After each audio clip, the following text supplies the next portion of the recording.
সম্মানিত হাজিরিন, এজন্য এই পুরা মাসটি হচ্ছে তাকওয়া অর্জনের মাস, ভয় ভীতি অর্জন করার মাস। এই মাসে কোরআন নাজিল হয়েছে। কোরআনের বিধান মানলে কি উপকার, না মানলে কি ক্ষতি, এটা তো আমরা বুঝি না। আমরা বুঝি না। উপরে মা বোনরা রয়েছেন, ওমর বিন আব্দুল আজিজ,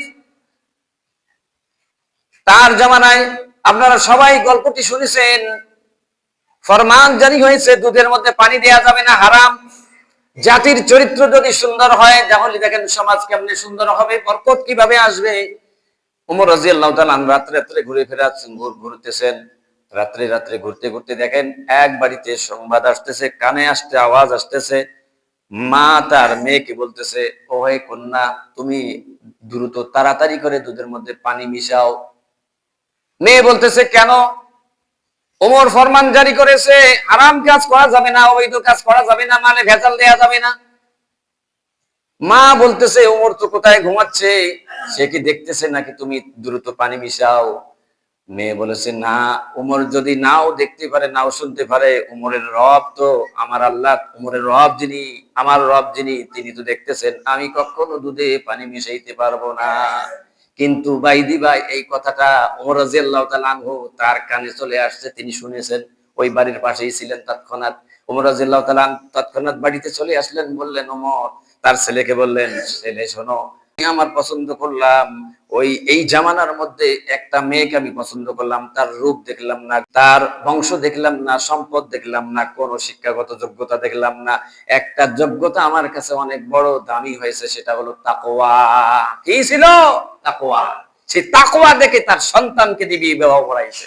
শুধু তাই নয়, এটা তো গেল একটা গুণ। রাসূল সাল্লাল্লাহু আলাইহি ওয়াসাল্লামের জামানায় এক নারী এসেছেন, উপরে মা বোনদের উদ্দেশ্যে বলা হচ্ছে, নারী এসেছেন, এসে বলেছেন, ইয়া রাসূলুল্লাহ সাল্লাল্লাহু আলাইহি ওয়াসাল্লাম, আমাকে রজম করে দেন, আমাকে শাস্তি দিন। নবীজি বললেন, কেন, কি শাস্তি দিব? বলেন, রজম করেন। রজম বুঝছে? রজম মানে হলো কি, একেবারেই জীবন্ত পাথর মেরে মেরে উড়াল দেওয়া, জীবন্ত ব্যভিচারীদের যে শাস্তি দেওয়া, এটাকে বলা হয় আরবিতে রজম। ইসলামের শাস্তির বিধান এই রজম। মহিলা বলতেছেন, আমি একজন পরপুরুষ, তার কাছ থেকে আমি জিনা ব্যভিচারের আমি শিকার হয়েছি, আমাকে রজম করে দেন। কাল কিয়ামতের ময়দানে আমাকে যেন জিনাকারী হিসেবে যেন আল্লাহর দরবার আদালতে হাজির হতে না হয়, আমাকে এই দুনিয়ায় আপনি শাস্তিটা কার্যকর করে দিন।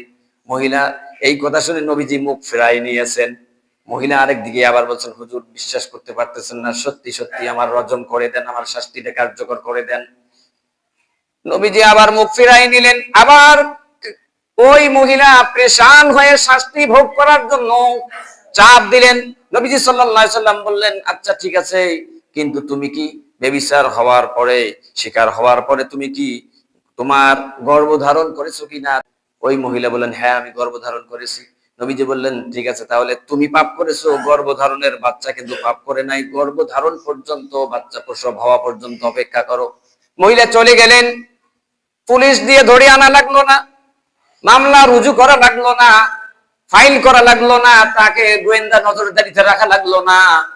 বাচ্চা প্রসব করার পরে ওই মহিলা আবার চলে আসছে নবীজির কাছে, ইয়া রাসূলুল্লাহ, কিয়ামতের ভয়াবহ শাস্তি, ওই শাস্তি কত বড় শাস্তি, বারবার শাস্তি দেওয়া হবে, আজীবন অনন্তকালের জন্য জাহান্নামে থাকতে হবে, তার চেয়ে যদি দুনিয়ায় শাস্তি ভোগ করে যদি আমি মাপ পেয়ে যাই, এটাই পরকালে আমার জন্য নাজাত হবে, আমাকে শাস্তি দিন।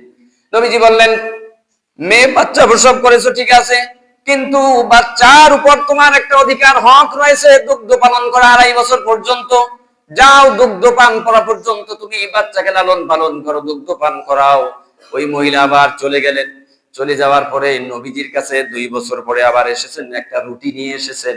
বলেছেন, ইয়া রাসূলুল্লাহ, আমার এই বাচ্চাটা রুটি খাইতে পারে, দেখেন বাচ্চা এখন সে নিজের থেকে খাইতে পারে, দুধ ছাড়ানোর বয়স হয়ে গেছে। নবীজি সাল্লাল্লাহু আলাইহি সাল্লাম রজম কার্যকর করার জন্য সাহাবায়ে কেরামকে রেডি করালেন, প্রস্তুত করালেন। রজম কার্যকর করা হচ্ছে। রজম কার্যকর করার সময় সাহাবায়ে কেরাম একটা রক্ত যখন ছিটকে পড়ে এসে যখন সাহাবীর জামার মধ্যে পড়েছে, ওই জামা সাহাবী ভৎসনা করেছে, তিরস্কার করেছে, বলছে যে হা হা, আমার গায়ে পাপী একজন মহিলার রক্ত আমার গায়ে লাগলো, ঘৃণা এসে গেছে। নবীজি সাল্লাল্লাহু আলাইহি সাল্লাম দেখতেছেন ওই মহিলার কাকুতি তওবার প্রেশান, দুনিয়ায় শাস্তি ভোগ করে হলেও আখিরাতের শাস্তি ভোগ করা সম্ভব নয়। আল্লাহর বিধান যে একটা অন্যায় করলে কত বড় শাস্তি হবে, অনন্তকালের জন্য শাস্তি ভোগ করার চেয়ে দুনিয়ায় যদি আমি শাস্তি পেয়ে যাই, ইসলামী রাষ্ট্র হলে পরে ইসলামী রাষ্ট্র অনুযায়ী যদি সঠিকভাবে যদি বিচার ফয়সালা হয়ে যায়, দুনিয়ায় মুক্তি পাবেন, পরকালে আপনি বেকসুর খালাস হিসেবে নিষ্পাপ হিসেবে উঠে যাবেন। এজন্য দুনিয়ায় কার্যকর করতে হয় আল্লাহর বিধান, আল্লাহর আইন। সেজন্য ওই সাহাবী যখন এই কথা বর্ণনা করতেছিলেন, তিরস্কার করতেছিলেন, নবীজি সাল্লাল্লাহু আলাইহি সাল্লাম সবাইকে ডাক দিয়ে বলতেছেন, শোনো শোনো, আজকের এই মহিলা এত পরিমাণ তওবা করেছে, আর তওবা আল্লাহর দরবারে এত পরিমাণ কবুল হয়েছে, গোটা মদিনাবাসীকে যদি তওবা গুলো বিতরণ করে দেওয়া হয়, গোটা মদিনাবাসী তওবা কবুল হয়ে সবাইকে মাফ করে দেওয়া হয়ে যাবে। সুবহানাল্লাহ, কত বড় তওবা করেছে। তাহলে তাকওয়া দেখেন, তাকওয়া অর্জনের কারণে বেবিচারী শাস্তি দেন, শাস্তি দেন, তবু আমি শাস্তি দুনিয়ায় পেয়ে আমি মাপ পাইতে চাই। আর আমাদের অভ্যাস হচ্ছে, খাসলত হচ্ছে এই যে আমাদের অপরাধ করেই যাচ্ছি, শাস্তির কি ভয়াবহতা আছে পরকালে সেটার খেয়াল করতেছি না। ভয়াবহতা আছে, বছরের পর বছর নামাজ লঙ্ঘন, হারাম ভক্ষণ, নামাজ লঙ্ঘন, পিতা মাতার অবাধ্য আচরণ, তারপরে যা সমাজে অন্যায় হয়, অন্যায় গুলো প্রতিবাদ করতেও জানি না, প্রতিরোধও করি না। খেয়াল রাখতে হবে, লূত আলাইহিস সালামের জামানায় 30 বছর পর্যন্ত একজন ব্যক্তি সমকামিতা চলছিল, অন্যায় চলতেছিল। ওই একজন তাহাজ্জুদ গুজার একজন ভালো একজন ব্যক্তি 30 বছর পর্যন্ত তিনি অন্যায়কে দমন করার জন্য, মানুষকে কোনো অন্যায় থেকে বিরত রাখার জন্য কিছু বলেন নাই, পদক্ষেপ নেন নাই।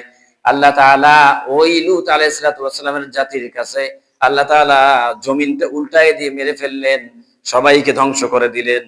আর জিবরাইল ফেরেশতা বলতেছে, ইয়া রাসূলুল্লাহ, ওখানে তো 30 বছর পর্যন্ত একজন আবেদ ব্যক্তি আছেন, ইবাদত গুজারি আছেন। আল্লাহ তাআলা বললেন, ওই ব্যক্তিকেই আগে তুমি শাস্তি দিয়ে ধ্বংস করে দাও, কারণ ওই ব্যক্তি অন্যায় কাজ থেকে মানুষকে বিরত রাখতে পারে নাই। এজন্য অন্যায় কাজ থেকে বিরত রাখতে হবে, অন্যায় কাজ থেকে। শুধু তাই নয়, সম্মানিত হাজরিন, দাউদ আলাইহিস সালামের জামানায় আপনারা জানেন শনিবার দিন মাছ ধরা নিষিদ্ধ ছিল। এই মাছ ধরা নিষিদ্ধ ছিল, এইখানে 3 দল ছিল। এক দল মাছ আটক করেছে, পরের দিন ধরবে। আরেক দল নামাজ লঙ্ঘন করেই মাছ ধরেছে। আরেক দল এটা দেখে শুনেও কোনো প্রতিরোধ করে নাই বা নিষেধ করে নাই। 3 গোষ্ঠীকেই একেবারে 70,000 লোককে আল্লাহ তাআলা কি করেছেন, কুনু কিরাদাতান খাসিন, একে বানরে রূপান্তর করে ধ্বংস করে দিয়েছে। সম্মানিত হাজিরিন, আজকে আমাদের সমাজে, রাষ্ট্রে, সর্বত্রে আন্তর্জাতিক পর্যায়ে অন্যায় চলতেছে, জুলুম চলতেছে। জুলুমের কেউ প্রতিবাদও করি না। প্রতিবাদ না করতে না করতে একটা পর্যায়ে আল্লাহর গজব আসা এতটা কাছাকাছি এসে যাবে, মানুষ তওবা করেও তওবা কবুল হবে না, আল্লাহর শাস্তি কার্যকর করেই ছাড়বে।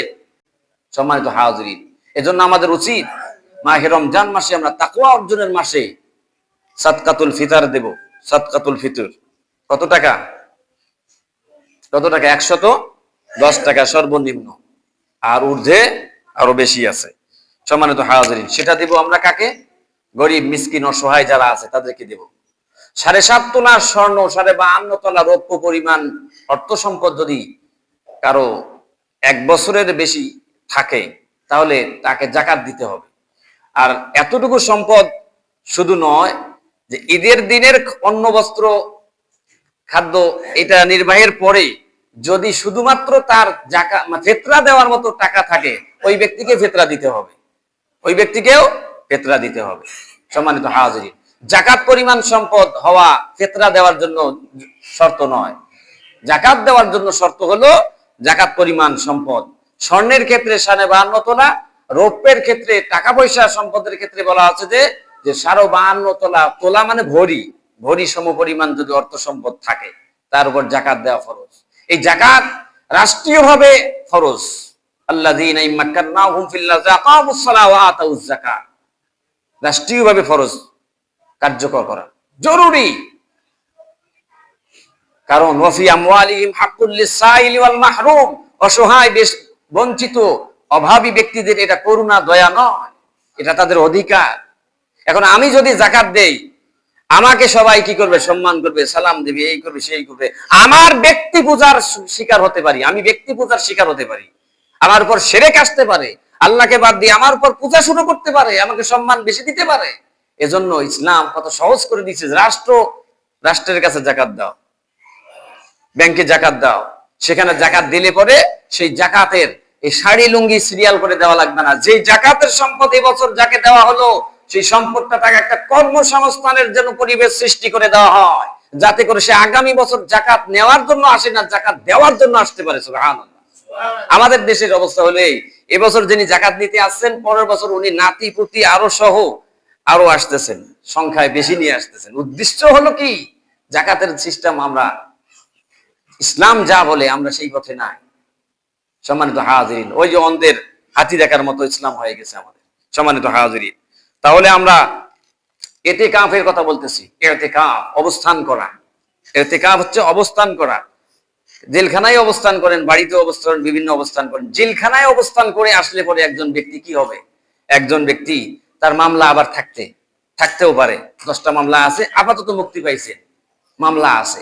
কিন্তু এখানকার অবস্থানকারী ব্যক্তির ক্ষেত্রে আল্লাহ তাআলা, রাসূল সাল্লাল্লাহু আলাইহি ওয়াসাল্লাম বলেন যে কাতাবাল্লাহু লাহু হাজ্জাতাইন মাবরুরাতাইন, যে উমরাতাইন। এই ব্যক্তিকে আল্লাহ তাআলা, যেই ব্যক্তি ইতিকাফের নিয়তে মসজিদে অবস্থান করলো, আল্লাহর উপর তাসবিহ তাহলিল তাওয়াফ, আল্লাহর কাছে ধর্ণা দিল, লাইলাতুল কদর তালাশ করলো, এই ব্যক্তিকে আল্লাহ তাআলা 2টি কবুল হজ এবং 2টি উমরার সওয়াব আমলনামায় দান করবেন, বলি সুবহানাল্লাহ। এই ব্যক্তিকে, এবং শুধু তাই নয়, এই ব্যক্তি যে যেদিন বের হবেন সেই দিন কায়াউমিন রাজা কায়াউমিন ওয়ালাদাতহু উম্মুহু, এই ব্যক্তির দুনিয়ার সব মামলা, ওইটার মামলা কি? মনে করেন চুরির মামলা, ওটা 10 বছরের। একটা হত্যার মামলা না, একবার শাস্তি দিছি, শেষ। কিন্তু আল্লাহর বিধান লঙ্ঘনকারীর শাস্তির বিধান তো আল্লাহ শাস্তি দিতেই থাকবেন, দিতেই থাকবেন, দিতেই থাকবেন অনন্তকালের জন্য। পরকালে সেই শাস্তি থেকে বাঁচার জন্য যে মামলা, সেই মামলা থেকে নিষ্কৃতি পাওয়ার জন্য তো দরকার হলো নাজাত পাওয়ার দরকার আছে। নাজাত পাইলে তো সব মামলা খালাস নাকি? শর্ত হলো নাজাত। শেষ দশক, যে নাজাতের দশকে যে ব্যক্তি ইতিকাফে অবস্থান করলো, আল্লাহ তাআলা রাসূল বলেন রাজা কায়াউমিন ওয়ালাদাতহু উম্মুহু, ওই ব্যক্তি তো নিষ্পাপ হিসেবে সদ্য প্রসূত সন্তানের মতো নিষ্পাপ হয়ে সে ঘর থেকে বের হলো, আল্লাহর ঘর থেকে বের হলো, বলে সুবহানাল্লাহ। সম্মানিত হাজিরিন, এজন্য আমরা কি করব? আমরা ইতিকাফের নিয়ত করব।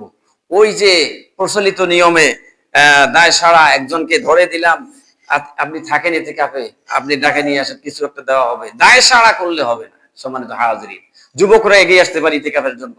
শুধুমাত্র দেখা যাচ্ছে হাজী সাহেবরা যারা আছেন ওনারাই বারবার থাকেন, যুবকরা আসে না। যুবকদের অনুরোধ করব, এগিয়ে আসেন। 10টা দিন কোনো ব্যাপার না। আল্লাহর জন্য, নাজাত পাওয়ার জন্য, কল্যাণ পাওয়ার জন্য, মর্যাদা পাওয়ার জন্য, ইতিকাফের জন্য আমরা এগিয়ে আসি ইনশাআল্লাহ। সম্মানিত হাজিরিন, তাদের সুন্নাত নামাজ বাকি আছে, আদায় করে নিই।